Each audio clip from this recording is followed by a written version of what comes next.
Peter, you're head of Best Agent Guide. What makes the Best Agent Guide so different to all the other awards?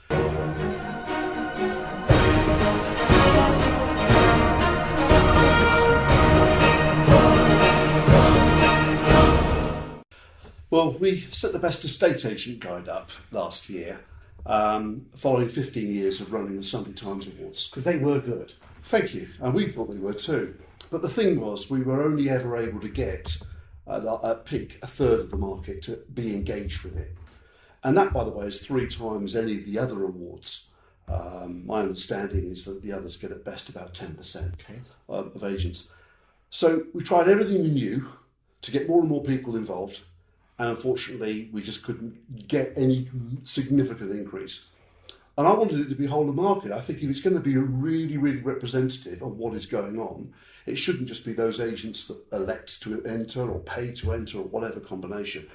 We wanted to do whole of market. That was the absolute key thing. So with some trepidation to begin with, and 1 or 2 people thought I was completely barking, we retired the Sunday Times Awards and set up the Best Estate Agent Guide. And this year we've gone even further. So last year we assessed the top 40% of branches. This year we've actually assessed every single branch right across Britain. How many branches have you within a ballpark? So it's must be at least 20,000. Oh God, it's 20. I wanted to give you the exact figure. It's about 25,000, Wow. and that have been included within the entire process. Now, I have to say that we count a sales and lettings operation twice if they're from the same branch. So some businesses have separate offices for those, and those that combine them, if they've got one branch that does sales and lettings, we count that twice because we feel that's a more appropriate way of going about it. I mean, to put it another way, there's about 15,000 brands or agencies in total. So how exactly have you tested and weighed and measured these agents? Okay, so we did 3 things to do this, and we've revised again from last year. We've taken on a lot of the comments that were made from last year. So the first thing we did was a consumer initiative. So as you know from our surveys over the years, we've asked consumers who are thinking of moving or actually in the process of moving what matters to them about the whole process, what's really important to them. The second thing we did was we asked the industry. So we went out and interviewed several hundred different estate agents about the whole process, what they felt was important. And I said we did that, the Property Academy did that, and Rightmove did it as well. So we married our 2 pieces of research and started off by saying, okay, what do the consumers want? What is it that the agents want? And we found that broadly speaking, we'd come up with the same answers.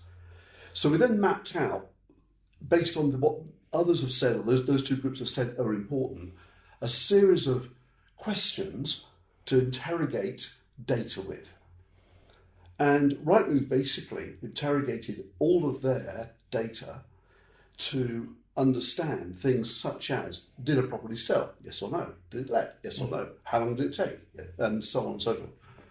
And all of the data assessment was done on a comparable basis with peer groups in a location. So, we're sitting here in an office in Earls Court. Earls Court agents were compared with Earls Court agents, whereas Merthyr Tydfil agents were compared with Merthyr Tydfil and Aberdeen with Aberdeen. Because that was one of the biggest criticisms of last year's, is how can you compare someone in the north to the south, because there's different markets. Well, we did do that last year. I don't think we got that message across very, very clearly, but we did do that from the start. Because a lot of agents were worried that you at Rightmove were giving all their data away to you. Yeah, we had that point. Thanks for the opportunity to emphasise again, we never had the data. What we got was the score. So Rightmove, basically, we set a series of questions, and we did it collaboratively. I mean, Rightmove were really, really insightful and helpful in terms of coming up with this different methodology. We came up with the questions. They then gave us the scores for the branches. We then did 50,000 mystery shops. So we telephoned and we emailed every single branch to find out basically what the service levels were like. That sounded very expensive to do. It was. It is. Because nobody's paying to enter this, Correct. are they? Correct. So was that a reason for not to, you're outlaying all this money and no one's paying to join, to get involved? It doesn't sound like it stacks up. I refer to my earlier comment when people thought I was barking. Look, we're a commercial organisation, as indeed every estate agent is that I'm aware of. We have a commercial aspect to this, but it was never ever our principal driver. Indeed, the whole business has always worked on the premise that if you do the right thing and genuinely do, if you like, fulfill your purpose, and our purpose is to inspire people to fulfill their potential.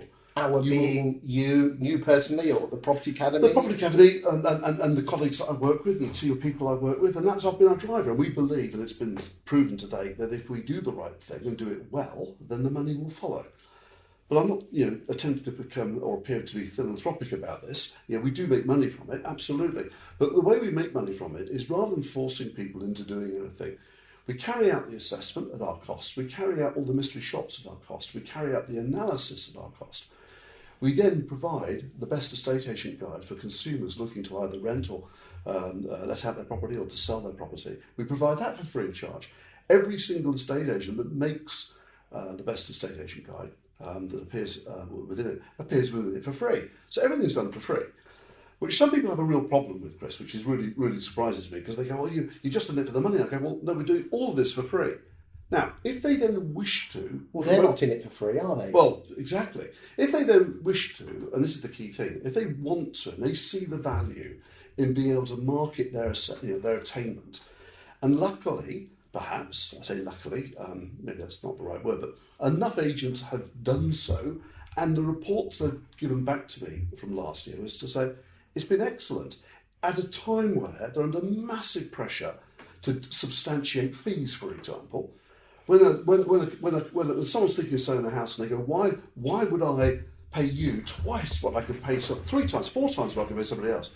They're able to point to this and say, look, we've been independently assessed as being the best agent in this particular area. And I've had feedback from many, many different agents to say that that's been, for them, a fantastic marketing tool and an enabler to substantiate a fee.